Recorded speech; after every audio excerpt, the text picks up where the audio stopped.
جتنا کہ دبا دو گے. یہ مدارس پہلے بھی حکومتیں نہیں چلاتی, یہ رسول اللہ کے نوکر چلاتے ہیں. اس پر تھوڑا غور تو کرنا. حضرت جناب سیدنا فاروق اعظم رضی اللہ تعالیٰ, حضرت عمر فاروق کے صاحبزادے کی ملاقات ہو گئی حضرت عبداللہ بن سلام رضی اللہ تعالیٰ عنہ سے. یہ تورات بھی جانتے تھے, پھر قرآن مجید کا علم بھی انہوں نے حاصل کیا, مسلمان ہوئے, بہت بڑے عالم صحابی تھے. تو حضرت عمر فاروق کے بیٹے سے فرمانے لگے تو کفل جہنم کا بیٹا ہے. وہ دوڑے گئے اپنے ابا جی کے پاس شکایت لے کے کہ ابا جی وہ تو آپ کو دوزخ کے دروازے کا تالا کہہ رہے ہیں جناب عبداللہ بن سلام. تو سیدنا عمر نے مسکرانا شروع کر دیا, فرمایا اسے کیا لکھ کے دے, اسے کہہ دو لکھ کے دے دے. وہ کہنے لگے عجیب بات ہے, آپ وہ اتنی سخت بات کر رہے ہیں, آپ کہتے لکھ کے دے دو. فرمایا بیٹا تو بچہ ہے, تو سمجھا ہی نہیں, میں بھی مصطفیٰ کی بارگاہ میں بیٹھنے والا ہوں, وہ بھی رسول اللہ کی بارگاہ میں بیٹھنے والے. وہ کوئی بڑی بات کر گئے, تو نہیں سمجھا, جا لکھوا کے لا. وہ واپس آئے, کہنے لگے عمر کہتے ہیں لکھ دو. تو حضرت سیدنا عبداللہ ابن سلام کہنے لگے چل میں تیرے ابا کے سامنے بیٹھ کے لکھ کے دیتا ہوں. وہ آئے, سیدنا عبداللہ ابن سلام رضی اللہ تعالیٰ لکھا کہ میں نے خود مصطفیٰ کریم سے سنا ہے کہ عمر جہنم کے دروازے کا تالا ہے, لکھ دو. انہوں نے لکھ کے دیا تو صاحبزادے کہنے لگے ابا جی چاچا جی مجھے بھی ذرا بتا دو اس کا معنی کیا ہے. حضرت عبداللہ ابن سلام کہنے لگے بیٹے اس کا مطلب یہ ہے کہ جب تک عمر دنیا میں رہے گا جہنم کو تالا لگا رہے گا, یہ لوگوں کو گناہ نہیں کرنے دے گا, یہ آڑ بن جائے گا, یہ جانے نہیں دے گا لوگوں کو دوزخ میں, دروازہ بند رہے گا جب تک. اتنا بڑا شخص جو گناہ کرنے ہی نہ دے, جس کے بارے میں نبی پاک فرمائے کہ میرا عمر جس گلی سے گزرے شیطان راستہ ہی بدل جاتا ہے, وہی عمر فاروق رضی اللہ تعالی, وہی عمر فاروق رضی اللہ تعالی. انہی جناب عمر فاروق کا حال یہ ہے کہ وہ آخری عمر مبارک ہے, گھر کے اندر بیٹھے ہیں تو پھوٹ پھوٹ کے رونا شروع کر دیا, تڑپ کے روئے, تڑپ. زوجہ کہنے لگی بیٹے سے کہ پتہ کرو تمہارے باپ کو کوئی مسئلہ تو نہیں, تکلیف تو نہیں, طبیب کا بندوبست کرو. شہزادے اٹھے, ابا جی کیا بات؟ کہ بیٹا کوئی بات نہیں, اماں کو بلاؤ. والدہ بھی آ گئی, جناب عمر کی زوجہ بیٹھ گئی. کیا بات ہے, کیوں رو رہے ہیں؟ فرمانے لگے آج مسجد سے نکلا تھا تو میرے مصطفیٰ کے صحابہ مجھے نیک کہہ رہے تھے. تو کہا جناب یہ رونے والی بات ہے, خوش ہونے والی؟ آپ فرمانے لگے نہیں, ایک خیال نے مجھے ستا دیا ہے کہ باہر تو میں ٹھیک رہا ہوں, پتہ نہیں تمہارے حق میں بھی اچھا رہا ہوں کہ نہیں. زوجہ سے کہنے لگے پتہ نہیں تیرے بھی حقوق ادا ہوئے کہ نہیں, تیری وجہ سے نہ الجھ جاؤ, بیٹے کی وجہ سے نہ الجھ جاؤ. بندہ کتنا بڑا ہے, خوف کتنا زیادہ. تو چھٹائی کے ساتھ مسجد نہیں جاتا, تو اپنی مرضی سے جاتا ہے. کوئی خیر کا کام تو کرتا ہے تو اپنی موج میں آ کے کرتا ہے, اور تو کہتا ہے اللہ معاف کر دے گا. راتی ساری کر کر زاری, او نیند اکھاں تھی توندے تے فجر اوہی گناہگار کا آون سب تو نیمے ہوندے. وہ ساری رات نماز پڑھتے ہیں, والذین یبیتون لربہم سجدا وقیاما والذین یقولون ربنا اصرف عنا عذاب جہنم ان عذابها کان غراما. اللہ فرماتے ہیں میرے بندے وہ ہے سارے رات سجدے اور قیام میں گزار دیتے ہیں, اور سویرے اٹھ کے یہ نہیں کہتے میں تہجد گزار ہوں, میں عبادت گزار ہوں. سویرے اٹھتے ہیں تو کہتے ہیں خدایا معاف کر دے, تیرا عذاب بڑا سخت ہے, اے اللہ ہمیں اپنے عذاب سے محفوظ فرما. لوگوں نے عجیب دھوکے میں مبتلا کر لیا ہے اپنے آپ. حضرت عمر رونے لگے, بیوی سے کہنے لگے معاف کر دے, ڈر آتا ہے, اللہ کے حضور حساب دینا ہے. عدل کرے تے تھر تھر کمبڑ اچیاں شانہ والے, فضل کرے تے بخشے جاون میرے جے منہ کالے. کہا تو اس طرح کر. زوجہ سے کہنے لگے چل تو مجھے معاف کر دے, میرے اوپر بوجھ بڑا تھا, رات کو چہرے پہ نقاب ڈال کے مصطفیٰ کی امت کی خبر گیری کرنا اور پھر سارا دن ان کی خدمت کرنا. میں تجھے اس طرح وقت نہ دے پایا جو میرا حق بنتا تھا. زوجہ رو پڑی, کہنے لگی زندگی میں نے بھی اس طرح کا کوئی انداز نہیں دیکھا جو بیویاں شوہر کے ساتھ دیکھتی ہیں. میں نے کوئی اس طرح کا آپ سے مطالبہ نہیں کیا, میرے دل میں یہ بات تھی, آپ خود بول پڑے. کہا چل پھر معاف کر دے. کہنے لگی میں تو نہیں معاف کرتی, میں تو نہیں. آپ کے صاحبزادے کہتے فاروق اعظم کو میں نے کانپتے دیکھا, تڑپتے دیکھا, رونے لگے, کیوں نہیں تو معاف کرتی؟ تو زوجہ کہنے لگی پہلے وعدہ کریں, اللہ کی بارگاہ میں میری سفارش کریں گے. آپ کہیں گے کہ اللہ میری بیوی تھی, کپڑے دھو کے دیتی تھی, کھانا پکا کے دیتی تھی, میری عزت کی محافظ تھی, میرے بچوں کو پالتی, یہ کہیں گے؟ حضرت عمر فرمانے لگے مجھے قسم ہے اللہ کی عزت کی رب جب عمر کے لیے جنت کا فیصلہ کرے گا تو میں بغیر تیرے جنت میں داخل ہی نہیں ہوگا. جتنا بڑا آدمی ہے اتنا زیادہ ڈر رہا ہے. یہاں جٹائی کو اللہ نے معاف کر دینا ہے, اور معاذ اللہ تعالیٰ ایسا عجیب لفظ بولتے ہیں, عجیب جملہ کہتے ہیں بھائی اللہ چاہے تو بے نمازی کو نہ بخشے, اور میں نے کبھی نہیں پڑھی تو مجھے بخش دے. میں نے کہا یہ بات ٹھیک ہے کہ اللہ بڑا بے نیاز ہے, پر بے انصاف تو نہیں نا. بے نیاز ہے, بے انصاف. اپنے اس نے قانون بنائے ہیں, اس کے محبوب نے قانون واضح کیا. تو یہاں رحمت الہی کا غلط مطلب لوگ بیان کرتے ہیں. رحمت الہی کا مطلب تو یہ تھا کہ تو ساری نیکی کر, ساری پرہیزگاری کر. رحمت کا وہ معنی دیکھ جو تیرے رسول نے بیان کیا ہے. میرے مصطفیٰ نے ساری زندگی گزار دی اللہ کو راضی کرنے میں. حضرت عائشہ صدیقہ فرماتی ہیں آخر میں مصطفیٰ فرماتے کیا ہے, کہتے عائشہ مجھے بھی میرا عمل جنت میں نہیں لے کے جائے گا, میں بھی خدا کے فضل سے ہی جنت میں جاؤں.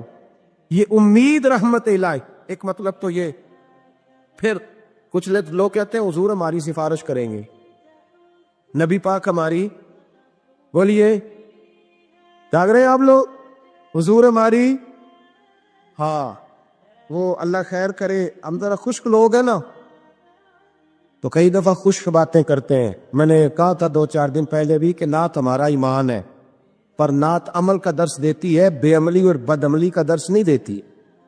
بد عملی کا درس نہیں دیتی کہ نعت کاؤنٹ کر کے کہے کہ بس چھٹی, میں عشاء کی نماز پڑھ کے آیا ہوں اور فجر پتہ نہیں میں کب پڑھوں گا, اور جو میرے منہ میں آئے گا میں کہہ دوں گا الا ماشاءاللہ, بس نعت پڑھوں گا تو سفارش ہو جائے گی.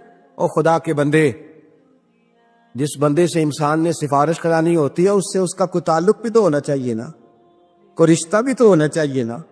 کیا نبی پاک کی غلامی صرف یہ ہے کہ حضور کے نعرے لگا دیے جائیں, کہ غلامی مصطفیٰ صرف اتنی ہے کہ جب بندہ محفل میں آئے تو واہ واہ سبحان اللہ الحمدللہ یا رسول اللہ, معاملہ ختم ہو گیا؟ جتنا کوئی غلام زیادہ ہے اتنی اس کی فرما برداری بھی زیادہ ہونی چاہیے. ایک دن بغداد کے بازاروں میں ایک عورت زور زور سے روتی اور چلاتی پھر رہی تھی. وہ کہہ رہی تھی, اے لوگو, کوئی ہے جو میرا غم بانٹ لے؟ میرا بیٹا چوروں کے ہاتھوں قید ہو گیا ہے. وہ ظالم لوگ میرے جگر کے ٹکڑے کو اٹھا لے گئے ہیں. لوگ اسے تسلی دیتے رہے, لیکن عورت کا دل کسی اور طرف ہی لگا ہوا تھا. وہ سیدھا غوث اعظم رحمت اللہ علیہ کی خانقاہ کی اور دوڑ گئی. جب وہاں پہنچی تو دروازے پر ہی گر کر فریاد کرنے لگی, اے اللہ کے دوست, آپ اللہ کے قریبی بندے ہیں, میرا بیٹا ظالموں کے قبضے میں ہے, اللہ سے دعا کر دیجئے. حضرت غوث اعظم رہا نے عورت کو رحمت بھری نگاہوں سے دیکھا اور فرمایا, بہن اللہ پر بھروسہ رکھ, تیرا بیٹا اسی کے حکم سے تجھے لوٹا دیا جائے گا. پھر آپ نے سر جھکا لیا اور گہری توجہ کے ساتھ دعا میں مشغول ہو گئے. آپ کی آنکھوں سے آنسو ٹپکنے لگے اور لبوں پر اللہ کا ذکر تھا. نبی پاک علیہ السلام نے خود ایک قصہ بیان فرمایا بنی اسرائیل کا.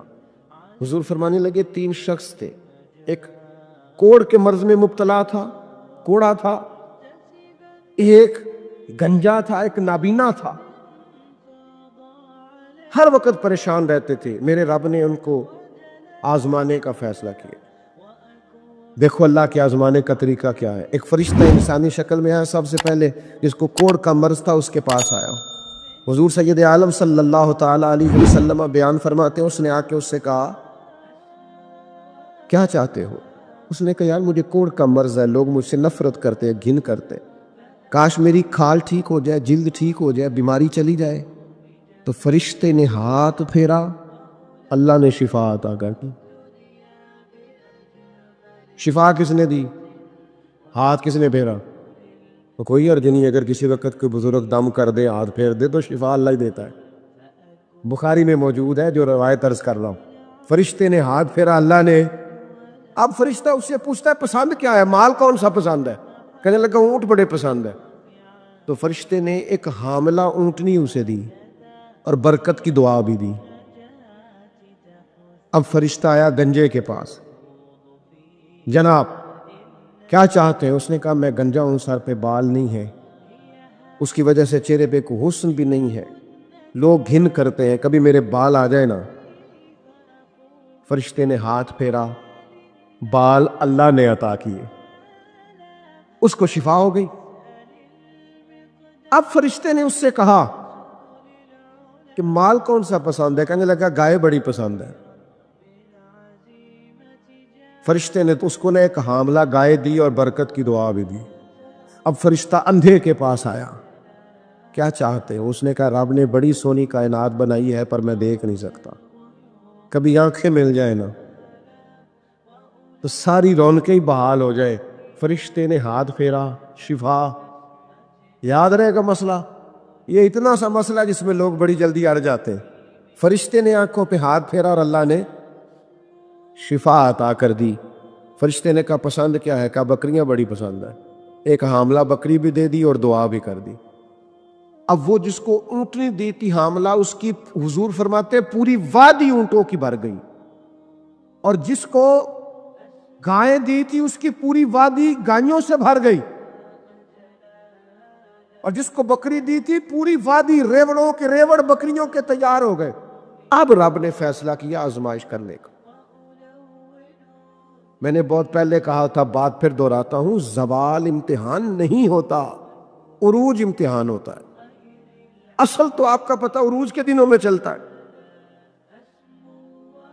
اللہ نے فرشتہ بھیجا، وہی انسانی شکل میں سب سے پہلے اس کوڑ کے مرض والے کے پاس آیا، کہا یار میں مسافر ہوں، کہیں سفر پہ جانا تھا، تو اللہ کی مدد آپ کا تعاون درکار ہوا تو سفر ہو سکتا ہے، ایک اونٹ مجھے چاہیے۔ تو اس نے وہی بات کی جو کئی امیر لوگ کرتے ہیں، یہ صحیح بخاری میں موجود۔ کہنے لگا یار میرے ذمے تو حقوق ہی بڑے ہیں، سادہ ترجمہ کریے، میرے تے خرچے ہی بڑے نے جی، تو کی دسی ادھر بھی جا رہا ہے، ادھر بھی، اے بھی آسمان میں تمے ہے، اے بھی میں، وہ اتنے خرچے ہیں میرے، یہ بھی کرنا ہے وہاں بھی کرنا ہے۔ اس نے وہی بات سنائی تو وہ فرشتہ کہنے لگا تو پہلے ایک کوڑی نہیں تھا، تو ناراض ہو گیا۔ کہنے لگا میں تو جدی پشتی رئیس اعظم، وہ باپ دادا کی جائیداد ہے ساری جو مجھے ملی ہوئی۔ اس نے کہا اگر تو جھوٹا ہے نا تو اللہ کرے اسی طرح کا ہو جائے جس طرح کا پہلے تھا۔ اب وہ آیا گنجے کے پاس، اس سے کہا مسافر ہوں، سفر پہ جانا ہے، اللہ مدد کرے، آپ تعاون کریں تو سفر آسان ہو سکتا ہے، مجھے ایک گائے چاہیے، اگر آپ دے دیں تو۔ وہ کہنے لگا میرے تو ذمے حقوق ہی بڑے ہیں۔ اس نے کہا یار تو پہلے گنجا نہیں تھا، بیمار نہیں تھا، کچھ بھی نہیں تھا، بھوک تھی۔ کہنے لگا خبردار، میں تو جدی پشتی رئیس آدم ہوں، باپ دادا سے امیر ہوں۔ اس نے کہا اچھا اگر تو جھوٹا ہے تو ویسا ہی ہو جائے جیسا پہلے۔ اب وہ آیا نابینا کے پاس، اس نے آ کے کہا مسافر ہوں، سفر پہ جانا ہے، اللہ مدد کرے، آپ تعاون کریں تو سفر آسان ہوگا، مجھے ایک بکری چاہیے اللہ کے نام پر۔ تو وہ اندھا کہنے لگا رب کے نام پر تو نے لینی ہے تو ایک کیوں لیتا ہے، جتنی چاہیے لے لے۔ اور میں تو پہلے اندھا تھا،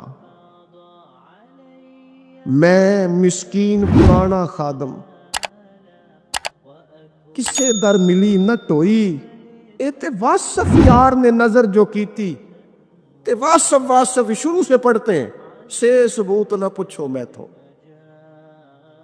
پلا نظر کرم قد ہوئی، اے میں جانا یا دل بر جانے، غیر نہ جانے کوئی، میں مسکین پرانا خادم، کسے در ملی نہ ٹوئی، اے تے واصف یار نے نظر جو کی تھی، تے واصف ہی ہوئی۔ میں تو اندھا تھا، پلے شے کوئی نہیں تھی، تو کریم نے کرم کیا، جتنی تیرا دل کرے لے جا۔ تو فرشتہ کہنے لگا امتحان کے لیے آیا تھا، ایک کی بھی ضرورت نہیں، لیکن تیرے دو دوست امتحان میں ناکام ہوئے ہیں، رب ان سے ناراض ہو گیا، تو کامیاب ہوا ہے اور اللہ تجھ سے راضی ہو گیا ہے۔ وہ دونوں جو تھے امتحان میں ناکام ہوئے تو نعمت چھن گئی، صحت چھن گئی، پھر کوڑے، پھر گنجے ہو گئے۔ اس کو اللہ تبارک و تعالیٰ نے اور عطا کیا۔ زوال نعمت کب ہوتا ہے؟ جب لوگ راہ خدا میں خرچ نہیں کرتے، غریب کا، مسکین کا، لاچار کا خیال نہیں رکھتے۔ جیسے جیسے پیسے آتے جاتے ہیں ذاتی خرچے بڑھتے جاتے ہیں، ذاتی معاملات ہی بڑھتے جاتے ہیں۔ آہستہ آہستہ لوگ کہتے ہیں خود ہی آپ کو پتہ ہے نا، پھر ہمارا گھر بڑا وسیع ہے تو بڑے مسئلے ہیں، تو بڑے خرچے ہیں، تو بڑی چیزیں ہیں۔ پیسے سے پیار کرنا اور ہے، اللہ کے دیے ہوئے رزق کی قدر کرنا یہ اور ہے۔ ہم نا قدرے ہو جاتے ہیں، بہت ساری چیزیں ہماری بغیر محنت کے ہمیں ملی ہوئی ہوتی ہیں تو ہم اس کا احساس نہیں کرتے۔ کبھی اس جگہ کھڑے ہو کے سوچو جہاں وہ شخص کھڑا ہے جس کے پاس وہ نعمت موجود نہیں ہے۔ قارون حضرت موسیٰ علیہ السلام کے زمانے کا مالدار ہے، لوگ رشک کرتے تھے اس کے پیسوں پر، اور ایسا مالدار کہ جس کے خزانوں کی چابیاں اونٹ اٹھایا کرتے تھے، پیسہ ہی پیسہ۔ حضرت موسیٰ علیہ السلام نے کہا زکوٰۃ دو، کہنے لگا اب آپ نے معاذ اللہ پیسے بھی لینے شروع کر دی۔ یہ بڑا مسئلہ ہوتا ہے نا بعض لوگوں کو، تو بہت سارے لوگ اس کے آنے جانے پر رشک کرتے تھے، لیکن پھر تکبر کیا نا اس نے، نعمت پر شکر کی بجائے تکبر کیا نا، تو اللہ نے زمین کو حکم دیا، رب کریم نے اسے زمین میں مال اور خزانے سمیت دھسا دیا، زمین میں غرق ہو گیا۔ کیوں؟ کہ اللہ کی نعمت میں متکبر ہے۔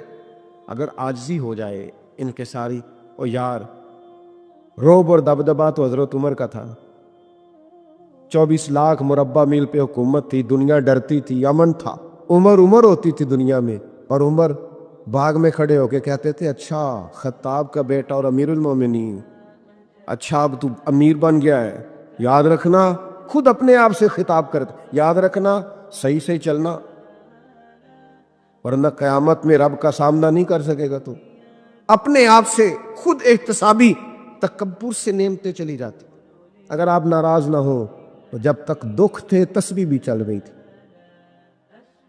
جب تک تکلیف تھی سجدے بھی ہو رہے تھے، آسانی ہوئی ہے تو سب بھول گئے، یاد ہی نہیں رہا۔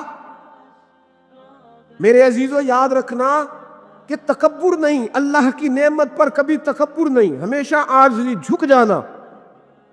بڑی سادی مثال ہے اور سب کو یاد ہے، درخت کو پھل لگ جائے تو ٹہنیاں جھک جاتی ہیں، اور جھکنے کا مطلب یہ ہوتا ہے کہ پھل لگا ہوا ہے، اور اگر درخت کھڑا ہو، ٹہنیاں بھی کھڑی ہو، اکڑی ہوئی ہو، تو اس کا مطلب یہ ہے کہ پھل کوئی نہیں۔ جو بندہ آپ کو جھکا ہوا ملے نا، عاجزی کرتا ملے، سمجھو پھلدار ہے، لیکن اگر تکبر نظر آئے معاذ اللہ، تو پھر اس کا معنی یہ ہے کہ اس نے اپنے آپ کو پھلدار نہیں سمجھا۔ ایک خاتون ہے بڑی نیک، تاریخ میں گزری ہیں، تو وہ کہتی ہیں کہ میں ایک جگہ بیاہ ہی گئی، میری پہلی شادی ہوئی ایک جگہ پہ، تو دروازے پہ کوئی بھیک مانگنے والا آیا اور اس کی حالت بڑی خستہ تھی، تو میرے شوہر نے نا اسے ڈانٹ دیا۔ میں نے اپنے شوہر سے کہا اللہ کا ہم پر فضل ہے اور اس کی حالت بڑی پتلی ہے، لگتا ہے کئی دنوں سے روٹی نہیں کھائی، تو 4 پیسے دے دیں تو حرج کیا ہے؟